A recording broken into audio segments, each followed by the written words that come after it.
الحمد لله نحمده ونستعينه ونستغفره ونؤمن به ونتوكل عليه ونعوذ بالله من شرور أنفسنا ومن سيئات أعمالنا من يهده الله فلا مضل له ومن يضلله فلا هادي له ونشهد أن لا إله إلا الله وحده لا شريك له ونشهد أن محمدا عبده ورسوله اللهم صل على محمد وعلى آل محمد كما صليت على إبراهيم وعلى آل إبراهيم إنك حميد مجيد اللهم بارك على محمد وعلى آل محمد كما باركت على إبراهيم وعلى آل إبراهيم إنك حميد مجيد رب اشرح لي صدري ويسر لي أمري واحلل عقدة من لساني يفقهوا قولي رب زدني علما سبحانك لا علم لنا إلا ما علمتنا إنك أنت العليم الحكيم أما بعد فإن خير الحديث كتاب الله وخير الهدي هدي محمد صلى الله عليه وسلم وشر الأمور محدثاتها وكل محدثة بدعة وكل بدعة ضلالة وكل ضلالة في النار أعوذ بالله السميع العليم من الشيطان الرجيم بسم الله الرحمن الرحيم وأنزلنا إليك الكتاب بالحق مصدقا لما بين يديه من الكتاب ومهيمنا عليه فاحكم بينهم بما أنزل الله ولا تتبع أهواءهم عما جاءك من الحق لكل جعلنا منكم شرعة ومنهاجا ولو شاء الله لجعلكم أمة واحدة ولكن ليبلوكم فيما آتاكم فاستبقوا الخيرات إلى الله مرجعكم جميعا فينبئكم بما كنتم فيه تختلفون صدق الله مولانا العظيم وصدق رسوله النبي الكريم ونحن على ذلك من الشاهدين والشاكرين والحمد لله رب العالمين حضرات سامعین، سننے والی معززات سامعات، ماؤں بہنوں، آج کا موضوع ہے اسلام کا طریقِ زندگی۔ ہمارا ایمان ہے کہ اسلام کائنات کا سب سے بہترین اور اول درجے کا دین ہے۔ کوئی قانون، کوئی اصول قرآن کریم اور احادیث رسول صلی اللہ علیہ وسلم سے بڑھ کر نہیں۔ اس کا بہترین نمونہ وہ پیش کیا ہے خلفائے راشدین نے۔ چار معزز مسلمان اور مومن، سب سے پہلے حضرت صدیق اکبر رضی اللہ عنہ، پھر عمر فاروق رضی اللہ عنہ، پھر حضرت عثمان رضی اللہ عنہ، پھر حضرت علی المرتضیٰ حیدر کرار رضی اللہ عنہ۔ یہ چار خلفائے راشدین سمجھے جاتے ہیں۔ خلیفہ کی جمع ہے۔ خلیفہ کا معنی ہوتا ہے نائب، بعد میں آنے والا۔ راشدین کا معنی ہوتا ہے ہدایت یافتہ، بھلائی والے۔ رسول کائنات صلی اللہ علیہ وسلم نے فرمایا علیکم بسنتی و سنت الخلفاء الراشدین المہدیین، تم پہ میری سنت فرض ہے یعنی لازم ہے، اور خلفاء راشدین کی سنت، ان کا طریقہ، سنت کا معنی طریقہ۔ اسلامی مملکت وہ مدینے میں قائم ہوئی، لیکن حضور کریم صلی اللہ علیہ وسلم کو یہ موقع نہ مل سکا کہ وہ مکمل طور پہ اس کے اصول بناتے۔ یہ اصول تو بتا دیے تھے، ان کو نافذ کرتے۔ خلفائے راشدین نے آ کے سرور کونین صلی اللہ علیہ وسلم کے قوانین کو دنیا پہ لاگو کیا۔ مکے کی زندگی انتہائی دردناک زندگی تھی، مسلمانوں کی ساکھ کوئی نہیں تھی، جو چاہا مارتا پیٹتا، برا بھلا کہتا، تکلیفیں دیتا، کوئی پوچھنے والا نہیں تھا۔ مدینے میں آ کے غزوہ بدر تک یہودی اور کافر مکے کے آپس میں ملے ہوئے تھے، بلکہ اس کے بعد بھی۔ اب جب غزوہ بدر میں ان کو شکست ہوتی ہے، پھر انہوں نے سوچنا شروع کیا یہ کوئی قوت ہے، 1000 ہمارے جوان، ان میں سے 70 بندے انہوں نے مار دیے اور اکثر کو قیدی بنا لیا۔ انہوں نے سوچا یہ کوئی قوت ہے ان کے پیچھے۔ پھر انہوں نے مدینے کے یہودیوں سے اتحاد کیا، مدینے کے یہودیوں سے مل گئے، اور یہودی آج بھی اپنی چال بازی اور مہارت کی وجہ سے مشہور ہیں۔ آج بھی دنیا پہ زیادہ جو ادارے آپ کو بڑے بڑے بزنس کے نظر آئیں گے، یا آپ میڈیا کو اٹھا لیں، تو ان کے پیچھے سب سے بڑی لابی جو ہے وہ یہودیوں کی ہے، شروع سے، جنہوں نے اپنے پیغمبروں کو معاف نہیں کیا۔ آپ کے جو یہ حالات ہیں ملک کے، عالم اسلام کے، اس کے پیچھے سب سے بڑا ہاتھ یہودیوں کا ہے۔ اس کی ایک مثال بیان کر کے بات آگے بڑھاؤں گا۔ یہ جو ہمارے مذہبی طبقے ہیں، ان کے جو اختلافات ہیں، یہ پچھلے دنوں میں بھی جو مسئلہ بنا، ان کے پیچھے اصل عالمی قوتیں ہیں۔ وہ اس ملک میں انتشار چاہتے ہیں تاکہ اس ملک کی معیشت آگے نہ بڑھ سکے، اور انہوں نے اس کے لیے مذہبی طبقات کو استعمال کیا، جن کے مریدین ہیں، جو اپنے پیروں کے نام پہ مرنا ثواب سمجھتے ہیں، اور غریب لوگ ان کو استعمال کرتے ہیں۔ یہ لوگ اپنے مقاصد کے لیے، نہ اس کے پیچھے حرمت رسول ہوتی ہے، یاد رکھیں، سارا دھوکہ ہے، صرف الفاظ کا ایک پلندہ ہے جو لوگوں میں پھیلایا جاتا ہے، نہ اس کے پیچھے حرمت رسول کا کوئی ہوتا ہے، نہ کوئی ان کو اللہ کے رسول سے کوئی پیار ہوتا ہے، یا اپنے سیاسی مقاصد کے لیے، اور ان کو استعمال کرنے والی عالمی قوتیں، جن کے پیچھے یہودی لابیاں بیٹھی، اور غریبوں کا خون گرتا ہے۔ اس دور میں بھی ایسے ہی تھا، یہ یہودی شروع سے سازشیں کرتے، پیغمبروں تک کو مارا، اپنے حضرت زکریا کو مارا، حضرت یحییٰ کو قتل کیا، حضرت عیسیٰ کو ولد الحرام کہا، حرام پیدائش کہا۔ کون تھے یہودی؟ حضرت مریم علیہ السلام پہ الزام لگانے والے یہودی۔ پھر پیغمبروں کو تنگ کرنا، موسیٰ علیہ السلام کا مذاق اڑانا، ان کی شریعت کا مذاق اڑانا۔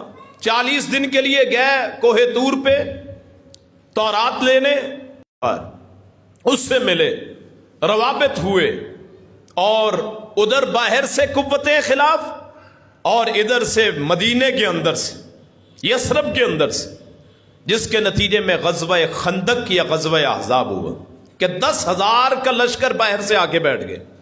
کیوں؟ ان کی جاسوسی ان کو ملتی تھی یہودیوں کی طرف سے، منافقین بھی ساتھ۔ تو اس کے بعد جب یہ غزوہ خندق ختم ہوئی ہے، اس کے بعد مسلمانوں کا پھر روب دبدبہ بڑھ گیا، اور اس کے بعد اللہ تعالیٰ نے فتح مکہ اللہ نے کروا دیا، مکہ فتح کروا دیا، پھر طائف فتح ہوا۔ اس کے بعد رسول اللہ صلی اللہ علیہ وسلم کی زندگی میں یہی جگہیں تھی، یا یمن میں، یمن کا علاقہ مل گیا تھا اللہ کے رسول کے دور میں، یمن کا علاقہ، حضرت علی المرتضیٰ اور معاذ بن جبل کو آپ نے وہاں بنا کے بھیجا تھا۔ آپ کی زندگی تک بس یہی تھا، یا تبوک تک آپ گئے تھے لشکر لے کے، غزوہ تبوک میں بس لڑائی وہاں نہیں ہوئی تھی۔ آپ کے بعد نافذ کس نے کیا ہے؟ وہ اصول جو قرآن کریم میں ہیں، وہ خلفائے راشدین نے، انہوں نے نافذ کیا، اور ان کے اصول سب سے پہلے سادگی، پہلا اصول ان حکمرانوں کا جن کو ہم خلفائے راشدین کہتے ہیں وہ ہے سادگی. اس کے لیے حضرت عمر نے کچھ قوانین بنائے تھے. جو قوم کا نمائندہ ہوگا، گورنر ہوگا، کسی علاقے کا بڑا ہوگا، جس کے ہاتھ میں اختیار ہوں گے، وہ باریک کپڑا نہیں پہن سکتا. یہ اصول تھا. کھدر کا موٹا کپڑا پہنے گا. اپنا گارڈ نہیں رکھ سکتا. سیکیورٹی کا مسئلہ اپنا گارڈ نہیں رکھ سکتا، جس کو خطرہ ہو نہ بنے. خلفائے راشدین کا جو اصول ہے. تیسرا کہ ایک گھر کے علاوہ جائیداد کوئی نہیں بنا سکتا. ملازم ایک رکھ سکتا ہے ذاتی، صرف ایک، جس کو آپ منشی کہہ سکتے ہیں. باریک لباس نہیں پہن سکتا. ایک گھر رکھ سکتا ہے، اور جب اس کا عہدہ ختم ہو جائے، اس کی مدت پوری ہو جائے، اس کے اثاثوں کو دیکھا جائے کہ کہیں بڑے تو نہیں ہیں.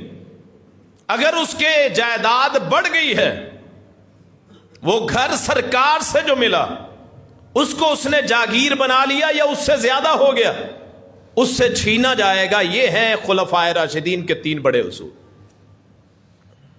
آج ہمارے معاشرے میں جو اپنے آپ کو مسلمان کہتے، ان کے قوانین بالکل الٹ. آج کسی کو اقتدار اور اختیار ملتا ہے، اس کی سب سے پہلے دلچسپی یہ ہوتی ہے کہ میرا ہولڈ قائم ہو، میری زیادہ سے زیادہ جائیداد بنے، عہدوں پہ میرے پسندیدہ لوگ ہوں، تاکہ میں جو چاہوں کر سکوں. اور نتیجہ کیا نکلتا ہے؟ اپنے آپ کو فرعون سمجھنے لگتا ہے، جیسے فرعون کہتا تھا انا ربکم الاعلی. اور اگر ان سے کسی سے پوچھا جائے، وہ کہتے ہیں تم کون ہوتے ہو ہمیں پوچھنے والے. خلفائے راشدین کی جو زندگی ہے، اور پہلا دن جب پہلے خلیفہ بنے ابو بکر صدیق، تجارت کرتے تھے، کپڑا بیچتے تھے. وہ اپنا سامان لے کے نکلے، خلیفہ مسلمانوں کا. عمر فاروق سامنے آئے، کہاں جا رہے ہیں؟ میں جی اپنی تجارت کروں گا. انہوں نے کہا مسلمانوں کے خلیفہ ہیں. انہوں نے کہا خلیفہ تو ہوں اپنی جگہ، گزارا کیسے ہوگا؟ پہلے میرا تجارت میرا گزارا ہوتا تھا، اب گزارا کیسے ہوگا؟ کہا ہم آپ کا وظیفہ مقرر کرتے ہیں. اور وظیفہ مقرر ہوا 1 مزدور کے برابر. 1 مزدور.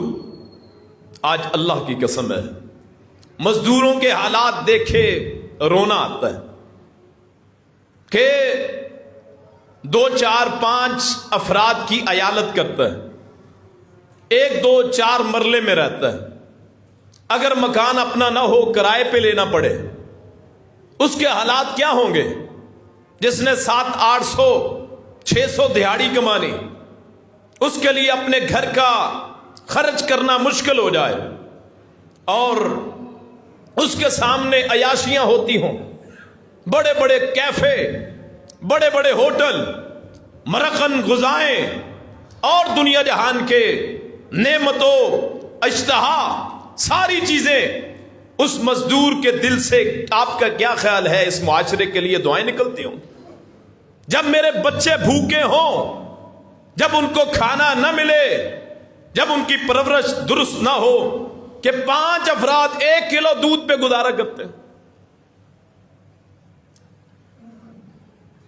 اچھی طرح کھانا بھی نہ کھا سکیں، اور بچوں کی پڑھائی تو دور کی بات ہے، روٹی مشکل ہو جائے، اور اس کے سامنے غیر امیر آدمی جن کے بے شمار دولت، وہ پراڈوں میں بیٹھے ہوں، بڑی گاڑیوں میں بیٹھے ہوں. اگر شادی ہو جائے، ایک ایک شادی پہ کروڑوں روپے اڑا دیا جائے، اور مزدور آدمی دیکھے میں اس کا کام کرتا ہوں، اللہ نے مجھے بھی پیدا کیا ہے، اس کو بھی پیدا کیا. اصل بے حسی. تو خلیفہ کی تنخواہ مقرر ہوئی 1 مزدور کے برابر. اور صدیق اکبر نے خطبہ دیا اس موقع پہ، اے مسلمانوں، مجھے تمہاری ذمہ داری سونپی گئی. میری تجارت بڑی تھی، تاجر تھی، سونا جائیداد، سارا اللہ رسول کے راستے میں لٹا دیے. غزوہ تبوک ہوا، رسول اللہ اعلان کرتے ہیں چندہ دو، جنگ پہ جانا. صدیق اکبر سامان لے کے آئے. یا ابا بکر، گھر میں کیا چھوڑا ہے؟ میں نے گھر میں اللہ رسول کو چھوڑا ہے، سب کچھ لٹا دیا. آج مجھے مسلمانوں کا خلیفہ بنایا گیا، میں نے تجارت چھوڑ دی، مجھے تنخواہ ملا کرے گی، اسی میں گزارا کیا کروں گا. ذاتی جائیداد بنائی کوئی نہیں، نہ رسول اللہ نے صلی اللہ علیہ وسلم. آپ فوت ہوئے، فوت ہونے سے پہلے سارے غلام آزاد کر دیے. وفات ہونے لگی رسول اللہ کی تو سارے غلام آزاد کر دیے. گھر میں آٹا نہیں تھا، کسی سے جو لے لیے یہودی سے. اپنی زرہ، وہ زرہ جو رسول اللہ کے جسم سے لگی ہو، جس پہ میری ذریت قربان، وہ زرہ یہودیوں کے گھر میں پڑی ہے کہ ان سے میں نے ادھار جو لیے. آج کون ہے اس معاشرے میں جو خلفائے راشدین کی سنت کو زندہ کرے؟ کیا وجہ ہے؟ بڑے بڑے bureaucrat, M P, M N A, governor, وزیر اعلی، وزیر اعظم، صدور، army in chief, commander in chief, عدالتوں کے جج، کیا وجہ ہے ان کی جائیدادیں باہر؟ اربوں کے گھروں میں ان کے بچے رہتے اور اس معاشرے میں غریب مرتا ہے. کیا وجہ ہے؟ اور آپ کہتے ہیں حالات کا ذمہ دار کون ہے؟ 70 سال سے ملک کو کھا رہے، ملک کا کھا کھا کے ستیہ ناش کر دیا. کبھی بجلی پہ کمیشن بنایا، کبھی پانی کے نام پہ کمیشن بنایا، کبھی سڑکوں کے نام پہ کمیشن بنائے، کبھی ترقیاتی کاموں کے نام پہ کمیشن بنائے، غیر ملکوں سے قرضے لیے، آدھا اپنی جیب میں ڈال لی. اور آپ کہتے ہیں ذمہ دار کو؟ اے مسلمان، لا الہ الا اللہ کے نام پہ اپنی زندگی گزارنے والے اور پھر انہی لوگوں کا دم بھرنے والے، ان کے نعرے مارنے والے. انتخاب ہوتا ہے، ہمارا منشور کیا ہوتا ہے؟ کچھ بھی نہیں. پارٹیاں، یہ میری پارٹی، وہ تیری پارٹی، ان کو ووٹ دیتے اور کہتے حالات کا ذمہ دار کون ہے؟ کہتے جی پرانوں کو لے کے آؤ. یہ نہیں کہتے اللہ تعالیٰ کو اچھا بندہ دے دے، نہیں جی پرانوں کو لے کے آؤ. ملک کا بیڑا غرق کرنے میں ان لوگوں نے جو کردار ادا کیا آپ سوچ بھی نہیں سکتے. کہ ایک بندہ میرا گھر لوٹ لے، میرا 5-10 لاکھ لوٹ لے اور آ کے مجھے 50,000 بعد میں دے دے اور میں اس کے نعرے لگاؤں. ایک قوم نہیں، ہجوم ہے، بھیڑ ہے، بھیڑ چال، کوئی اصول، کوئی قاعدہ نہیں. اپنے دشمنوں کو پہچانے، اندرونی باہر والے.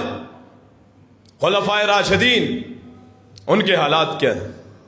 صدیق اکبر جب فوت ہونے لگے، پہلا خلیفہ ہے مسلمانوں کا رسول اللہ کے بعد، افضل البشر بعد النبی صلی اللہ علیہ وسلم، بشروں میں سب سے افضل صدیق اکبر رضی اللہ عنہ، پہلے خلیفہ. فوت ہونے لگے. بیٹی عائشہ نے کہا، ام المومنین نے، ابا جی نیا کفن آپ کو دے دیتے ہیں. کہا نئے کپڑے کی ضرورت اسے ہوتی ہے جو زندہ رہتا ہو، میری تو وفات ہونے لگی، انہی چادروں میں مجھے کفن دے دو. اللہ اکبر. دوسرے خلیفہ بنتے ہیں عمر فاروق، اور پتہ چلتا ہے خزانے کی کیا کیفیت، کہ خزانے میں 1 یا 2 درہم ابو بکر صدیق چھوڑ کے گئے. ہمارے اپنے اکاؤنٹ، اور اپنے نہیں، ملازمین چپڑاسیوں کے نام پہ 2.5 ارب روپے، اپنے نام پہ نہیں، ملازموں کے نام پہ اکاؤنٹ کھلوائے ہوئے. انکم سپورٹ میں سے تنخواہیں اپنے ملازموں کو ہی لگوا دی، اپنی جیب سے کچھ نہیں دینا، خزانے سے ذاتی ملازموں کی تنخواہیں. کرپشن، کرپٹ لوگ. اور جو بندہ ان لوگوں کی حمایت کرتا ہے دراصل وہ انہی میں سے ہوتا ہے، حلال کھانے والا، اللہ رسول کا نام لیوا، کبھی کسی کرپشن کرنے والے کا ساتھ نہیں دیتا۔ کہتے کھاتے ہیں لگاتے بھی کون سی، اور اپنی اپنی پارٹیاں بنا کے بیٹھے۔ خلفائے راشدین کی سنت دیکھیے، حضرت عمر کو پتا چلا 1 یا 2 درہم باقی بچے ہیں، ابو بکر تو ہم پہ حالات تنگ کر گیا ہے، اور خلیفہ بنے، بیعت لی، کہا عمر سے جو پوچھنا چاہو جواب دے گا۔ ایک موقع پہ غنیمت کی چادریں آئی، واقعات بڑے سنتے ہیں، بڑے دھیان سے سنتے ہیں، اور سننے کے بعد ایک کان سے دوسرے کان سے نکال دیتے۔ 2 چادریں عمر نے پہنی، خطبہ دے رہے، اب مجھ جیسا بندہ وہ کھڑا ہو، باہر سے کوئی اٹھ کے کوئی سوال کرے تو مجھ جیسے کو بھی غصہ آ جاتا ہے، جس کی کوئی حیثیت ہی کوئی نہیں۔ اب ہماری حیثیت عمر فاروق کے مقابلے میں ان کی پاؤں کی خاک کے بھی برابر نہیں۔ 2 چادریں پہنے ہوئے، ایک بندہ اٹھتا ہے، خطبہ دے رہے، لوگوں میری اطاعت کرو گے؟ خلیفہ ہے جس کے نام سے روم کا حکمران بھی کامتا ہے، فارس کا حکمران بھی کامتا ہے۔ وہ بندہ اٹھ کے کہتا ہے حبشی، بدوی، عمر تیری بات نہیں مانیں گے۔ کیا وجہ ہے؟ غصہ نہیں کیا، رایا نے کہا ہے تیری بات نہیں مانیں گے، کیا وجہ ہے؟ کہا تیرے جسم پہ جو 2 چادریں ہیں مسلمانوں کو 1 ملی ہے، تجھے 2 کہاں سے مل گئی؟ کیوں جی، سمجھ آ رہی کہ لوگوں کے جسم پہ 1 چادر ہے، تجھے کہاں سے 2 مل گئی؟ تو کہاں سے آسمان سے اتر کے آیا؟ ہماری سیکیورٹی کے نام پہ ہی کتنا خرچہ ہوتا ہے، کوئی پوچھنے والا نہیں۔ غریب آدمی جہاں موقع ملتا ہے اس کو مار دو، پیٹ دو، گولی چلا دو، اس کو خون بہا دو، اور ان کے بچوں کے بھی گارڈ رکھے ہوئے ہیں۔ کیا ہے جی، عہدے دار کا بچہ ہے اور بچوں کے بھی شاید گارڈ رکھے ہو۔ اللہ اکبر، 2 چادریں کہاں سے لی؟ حضرت عمر اپنے بیٹے عبداللہ کو اٹھاتے ہیں، عبداللہ گواہی دے، کہاں سے 2 چادریں آئی ہیں؟ وگرنہ تیرا بابا قیامت تک محمد کے منبر پہ نہیں چڑھ سکتا صلی اللہ علیہ وسلم۔ عمر فاروق کہتے ہیں، بیٹا کہتا ہے عبداللہ، لوگوں میرے بابا کا جسم لمبا ہے، قد بڑا ہے، 1 چادر پوری نہیں آتی تھی، میں نے اپنی چادر بھی اپنے بابا کو دے دی، بابا آپ کا لباس تو بنے۔ اب وہی بندہ جو اعتراض کرتا ہے تیری بات نہیں سنیں گے، وہی بندہ اٹھ کے کہتا ہے عمر جو حکم دے گا ہماری جانیں بھی حاضر ہیں۔ یہی عمر ہے، فیصلہ آتا ہے۔ قاضی ہے ابی بن کعب، یہودی کے مقابلے میں عمر فاروق، چیز مل گئی، یہودی نے چرا لی، عمر فاروق عدالت میں پیش ہوتے، اس نے کہا امیر المومنین آپ بیٹھ جائیے۔ عمر کو غصہ آ گیا، ابی بن کعب نے سمجھا شاید اس لیے کہ خلیفہ ہے میں نے بلایا ہے تو غصہ آ گیا۔ عمر غصہ کیوں آیا ہے؟ کہا اس کو کھڑا رکھا ہے، مجھے بٹھایا کیوں ہے؟ تیری عدالت ہے، دونوں کو بٹھا یا دونوں کو کھڑا کر۔ کہا ہاں جی بتائیے۔ عمر کہتے ہیں یہ فلاں چیز میری، جو یہودی کے پاس، یہودی کہتا ہے میری۔ اب قاضی ہے، آپ تصور کر سکتے ہیں کہ ملک کا وزیر اعظم یا صدر یا آرمی کا چیف یا عدالت کا جج ہی پیش، یہ فیصلہ ہونا چاہیے، اگر نہ کرو گے تیری ذریت کو عبرت کا نشان بنا دیں گے۔ کیوں جی، عدالتوں میں بکتے ہیں کہ نہیں؟ وکیل بکتے، جج بکتے، گواہ بکتے، قرآن جھوٹے اٹھاتے، وہاں کھڑے ہو کے کہ قرآن پکڑا ہے، جو کہوں گا سچ حق کہوں گا۔ کسی کو کبھی عدالت میں پالا پڑا ہو؟ سارے ایسے نہیں ہوتے، لیکن بہت سو ایسے ہیں جو پیسوں کے لیے اپنا ایمان بیچ دیتے ہیں، ایمان بیچ دیتے۔ عمر فاروق کو انہوں نے کہا جی امیر المومنین گواہ پیش کیجیے، انہوں نے کہا گواہ میرا بیٹا ہے۔ آگے سے جج کہنے لگے بیٹے کی گواہی باپ کے حق میں قبول، کہا پھر میرا ملازم ہے، نوکر، غلام، کہا غلام کی گواہی مالک کے حق میں قبول، کہا پھر اور تو کوئی گواہ نہیں۔ اور انہوں نے کہا اگر گواہ نہیں ہے، اس عدالت نے یہ نہیں دیکھنا کہ امیر المومنین عمر ہے اور فیصلہ یہودی کے حق میں کر دیا، اور یہودی کانپ اٹھا، اشہد اللہ الہ الا اللہ اشہد ان محمد رسول اللہ، کہا کلمہ کیوں پڑھا ہے؟ کہا جس دین میں اتنا انصاف ہے کہ خلیفہ اور عام آدمی ایک، اور عام آدمی بھی نہیں، غیر مسلم کھڑے ہو سکتے ہیں ایک صف میں، اس دین سے سچا اور دین کون ہوگا؟ اور حالت عمر فاروق کی کیا ہے؟ چکر لگاتے، بازاروں کے حالات معلوم کرتے۔ بیٹے کا عبداللہ کا ایک گھوڑا، بات کہتے ہیں اونٹ، پلا ہوا بازار میں بیچنے لے جانے لگے تو عمر فاروق نے روک لیا، یہ کہاں سے جانور لیا؟ کہا جی میں نے خریدا تھا۔ کتنے میں خریدا تھا؟ اتنے میں خریدا تھا۔ اب اس کی قیمت کیا ہے؟ اس کی قیمت اب بڑھ گئی ہے۔ اس کو چرایا کہاں تھا؟ کہاں جہاں عام مسلمانوں کے جانور چرتے۔ کہا جتنی قیمت کا لیا ہے اتنی قیمت اپنے پاس رکھنی ہے، جو زائد ملے وہ مسلمانوں کے بیت المال میں جمع کروانا ہے۔ یہ ہیں خلفائے راشدین، اور یہاں ابھی بچوں کے شناختی کارڈ بھی نہ بنے ہوں، ان کی جائیدادیں اربوں کی نکل آئیں، کھربوں کی نکل آئیں، اور ہم لوگ ان کی حمایت کریں۔ دین والے، قرآن پڑھنے والے، احادیث پڑھنے والے، خلفائے راشدین کا نام لینے والے اللہ کا خوف کریں۔ فیس بک، ٹویٹر، یوٹیوب، سوشل میڈیا بھرا پڑا ہے کہ اپنی پارٹی چاہے غلط ہو، جو مرضی ہو، اس کا ساتھ دینا۔ قولوا قولا سدیدا، جب بھی بات کہو سچی بات کہو، سیدھی بات کہو۔ پھرتے پھراتے شام کا وقت ہے، رات کا، ایک گھر سے ایک بیٹی اور ماں کی آواز آ رہی۔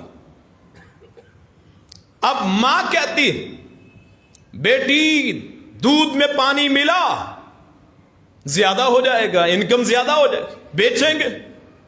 اور بیٹی کہتی ہے نہیں، عمر خلیفے نے منع کر رکھا ہے، پانی نہیں ملانا، ملاوٹ نہیں کرنی۔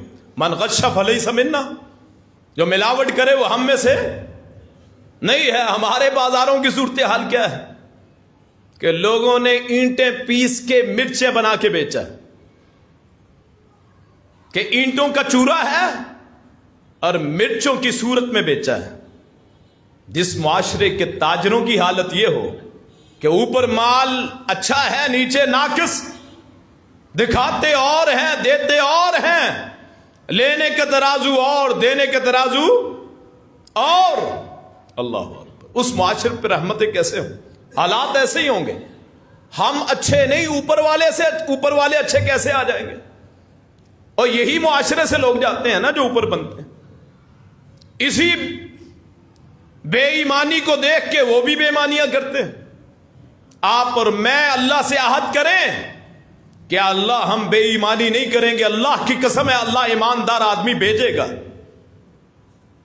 ہمارے اندر کھوٹ، ہم دلوں کے چور، ہم اللہ رسول کے نافرمان۔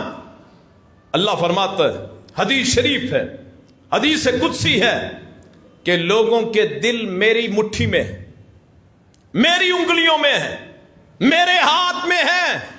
جب لوگ میری نافرمانی کرتے ہیں میں بادشاہوں کے دلوں کو ان کے خلاف کر دیتا ہوں، پھر وہ ایسے قوانین بناتے ہیں کہ لوگ بلبلا اٹھتے، اور جب لوگ میری اطاعت کرتے ہیں یعنی اللہ کی، میں پھر حکمرانوں کے دلوں میں شفقت ڈال دیتا ہوں۔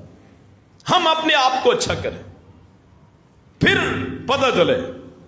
ماں کہتی ہے پانی ملا، بیٹی کہتی ہے عمر فاروق نے روکا ہے، خلیفے نے روکا، یہ گھڑی صحیح لگوا دیں یار مجھے اس کا شو. میں نے کہا شاید 20 منٹ آگے کہ ٹائم سے بھی اوپر چلے گی ماشاءاللہ، اس کی رفتار زیادہ ہوگی. جیسے انتظامیہ کی رفتار زیادہ ہے ویسے اس کی رفتار بھی زیادہ. بیٹی کہتی ہے عمر نے منع کیا ہے. اب ماں آگے سے کیا کہتی ہے؟ عمر باہر سے سن رہے ہیں.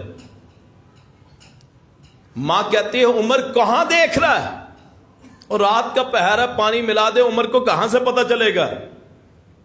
آگے بیٹی کہتی ہے عمر نہیں دیکھ رہا، اللہ تو دیکھ رہا ہے. جب حکمران اچھے ہوں، رعایا اچھی ہو، پھر ایسے نتائج نکلتے. عمر فاروق اگلے دن پتہ چلتے کرتے ہیں یہ کون سا گھر ہے، اور اپنے بیٹے کا رشتہ اس لڑکی کے لیے مانگتے ہیں. کتنی ایماندار، اللہ کا خوف. یہی عمر باہر نکلتے. ایک جھونپڑی کسی نے خیمہ لگایا ہے مدینے کے باہر. یہ وہ مثالیں ہیں جو اس روئے زمین پہ سوائے مسلمانوں کے کسی اور نے پیش نہ کی. اتنے رحمت دل، اتنے انصاف پسند، اور اتنے اللہ کے قریب کہ پتا تھا ایک دن جانا ہے. جب مر گئے پہلے خلیفے سے لے کے آخر تک جیب میں پھوٹی کوڑی نہ رہی، جائیداد نہیں بنائی. باہر نکلے، خیمہ لگا، خیمے میں سے ایک عورت کی چیخنے کی آواز آ رہی، درد سے بلبلا رہی. آواز دی، اس کا خامد باہر آیا خیمے سے. کیا وجہ ہے؟ اس نے کہا اجنبی ہیں، تجھے کیا ہے، اپنا کام کر. باہر سے آئے، ایک گھر میں تکلیف ہے خیمے میں بیوی کو، اور ایک اوپر سے آ کے پوچھتا ہے کیا وجہ. اس نے کہا یار غصہ کیوں کرتے بتاؤ. کہا بچے کی پیدائش کا مسئلہ ہے، رات کا پہر ہے، کس کو بلائیں، کہاں سے ڈاکٹر تائیوں کو ڈھونڈے. اس نے کہا ابھی یہیں ٹھہر. اپنے گھر میں گئے. تصور کریں خلیفہ اندھیروں میں بھی چلتا ہے تو اللہ کے علاوہ کسی کا ڈر نہیں رکھتا ہے، اور جب بندے کے دل میں اللہ کا ڈر آ جائے اللہ غیروں کے ڈر سے دل کو آزاد کر دیتا ہے. جان تو اللہ کی امان ہے، اور وہی گارڈ جو اپنے رکھے ہوتے ہیں وہی مار دیتے ہیں. بہت بار دیکھا ہے جن کو تنخواہوں پہ رکھا ہے وہی مار دیتے ہیں. گھر گئے، اپنی بیوی کو اٹھایا، خادمہ بھی تھی. اور بیوی کون ہے؟ علی المرتضیٰ کی بیٹی ہے، فاطمہ الزہرا کی بیٹی ام کلثوم. اے بی بی رات کا پہر ہے، حضور لوگ سوئے ہوئے، کہا لوگوں کو سونے دو، عمر کے لیے نیکیوں کا آج فصل بہار آئی. کہاں جانا ہے؟ تجھے مدد کرنی ہے. ساتھ لیا، اپنی بیوی کو خیمے میں بھیجا، وہ بچے کی پیدائش میں مدد کی. بیٹا پیدا ہوا. خیمے میں سے اس بیوی نے آواز دی امیر المومنین اپنے بھائی کو خوشخبری دے دیں کہ بیٹا پیدا ہوا ہے. وہ بندے کا رنگ اڑ گیا کہ یہ عمر فاروق ہے. ڈر کے کہنے لگا حضور مجھے معاف کر دیں. آگے سے عمر کہنے لگے لوگوں نے عمر کو نوکر اسی لیے رکھا ہوا ہے، اسی لیے نوکر رکھا ہے. اور غریب پہ ظلم ہوتا ہے کوئی پوچھنے والا نہیں. مصر کا گورنر ہے عمر بن عاص، صحابی رسول. گھڑ دوڑ کا مقابلہ ہوتا ہے کہ گھوڑے دوڑیں گے. ایک عام آدمی کا گھوڑا گورنر کے گھوڑے بیٹے کے گھوڑے سے آگے نکل گیا. گورنر کا بیٹا اس آدمی کو مارنے لگا کہ میرے گھوڑے کے، شریفوں کے گھوڑے سے تیرے گھوڑے کا کیا کام آگے نکل جائے. تو عز من تشاء وتذل من تشاء بیدک الخیر انک علی کل شیء قدیر. مارا جی میرے گھوڑے سے آگے نکل گیا. وہ عربی وہاں سے چلا، مصر سے، انصاف کا طلبگار، عمر کی عدالت میں پہنچتا ہے رضی اللہ عنہ. یہاں بھی انصاف کے لیے جاتے ہیں. تھانوں میں مار پڑتی، مقدمات درج ہوتے ہی نہیں. کیوں؟ بڑے بندے کا مسئلہ ہے جی، یہاں تیری کون سنے گا. تجھے کون انصاف دے گا؟ لوگوں نے اپنے جگر گوشوں کو اٹھایا ہے کہ ڈاکو مار گئے تھے، کوئی پوچھنے والا نہیں ہوتا۔ عمر فاروق کی عدالت میں فیصلہ جاتا ہے، گورنر کے مجرم کون ہے؟ گورنر کا بیٹا، گورنر مجرم نہیں، لیکن دونوں کو بلوایا، ادھر آؤ ذرا عدالت میں۔ اس نے کہا حضور میرے بیٹے کا مسئلہ ہے۔ کہا اس کو شہ تیری وجہ سے ملی کہ میرا باپ گورنر ہے، مجھے کون پوچھے گا؟ اور اس نے جرم کس وجہ سے کیا ہے کہ میرا باپ گورنر ہے، اس لیے اصل مجرم تو ہے۔ پھر پاس بٹھایا۔ اس نے کہا امیر المومنین میرا بیٹا اس سے معافی مانگے گا۔ گورنر کے بیٹے سے معافی منگوائی۔ یہ ہے خلفائے راشدین کا دور۔ اور اسی لیے ان کے گھروں میں شاید کھانے کو کچھ نہیں تھا، ان کی تلواروں پہ میانے بھی شاید چمڑے کی ہوں، سادہ سی، اور اللہ نے فتوحات میں کیا دیا؟ روم جیسی سلطنت، قسطنطنیہ، شام، بیت المقدس، فارس جیسی گورنمنٹ، عراق، ایران، شہر بسائے، کوفے جیسا شہر بچا دیا۔ یہاں امام ابو حنیفہ رحمت اللہ علیہ پیدا ہوئے، عمار بن یاسر آئے، یہ خلفائے راشدین۔ اور ان کے بعد جب مرنے لگے، شہادت کے وقت نماز صبح کی پڑھ رہے ہیں، خنجر مارتا ہے کوئی، آگے نکل جاتا ہے۔ پوچھا مارنے والا کافر ہے مسلمان؟ کہا مجوسی کافر ہے، الحمدللہ شکر ہے کسی مسلمان کے ہاتھوں سے میری موت نہیں ہوئی۔ کہا جی شہد کی ضرورت، خلیفے کے علاج کے لیے شہد کی ضرورت، گھر پیغام بھیجا شہد مل جائے، گھر میں شہد نہیں، خلیفے کی حالت، اللہ اکبر، کہاں اربوں کی جائیدادیں باہر، اپنے ملک میں بھی جھوٹ بولتے، اور کہاں یہ حالت ہے گھر میں شہد نہ ملے۔ یہ پاکستان 7 لاکھ مربع کلومیٹر سے زیادہ ہے، 8 لاکھ کا ہوگا، وہ 22 لاکھ مربع کلومیٹر کے مالک، اس کے گھر میں شہد نہیں ہے۔ شرم آتی ہے اللہ کی قسم، غریبوں کا ملک ہے، اور جو اوپر بیٹھے ہوئے وہ کروڑوں اربوں میں کھیلتے، اور ہمیں چیونٹیوں سمجھتے ہیں کہ جب چاہیں ان کو مسل دیں۔ خلیفے ایسے ہوتے ہیں جیسے عمر فاروق ہوتے رضی اللہ عنہ۔ اور پھر کہا پیغام بھیجا، شورا بنائی ہوئی تھی کہ عمر کے علاج کے لیے شہد چاہیے۔ شورا آگے سے حیران ہو گئے، خلیفے کے لیے آتی، حضور آپ لے لیں۔ کہا بغیر پوچھے عمر نے کبھی ایک ٹکا بھی نہیں لیا، 1 روپے بھی، 1 درہم بھی نہیں لیا۔ یہ ہے عمر بن خطاب۔ اور پھر آخری خلیفہ، تیسرے خلیفہ عثمان ذو النورین رضی اللہ عنہ۔ ٹائم ختم ہو گیا، اگلے جمعے انشاءاللہ اسی سے بیان کریں گے۔ آخر دعوانا الحمدللہ رب العالمین۔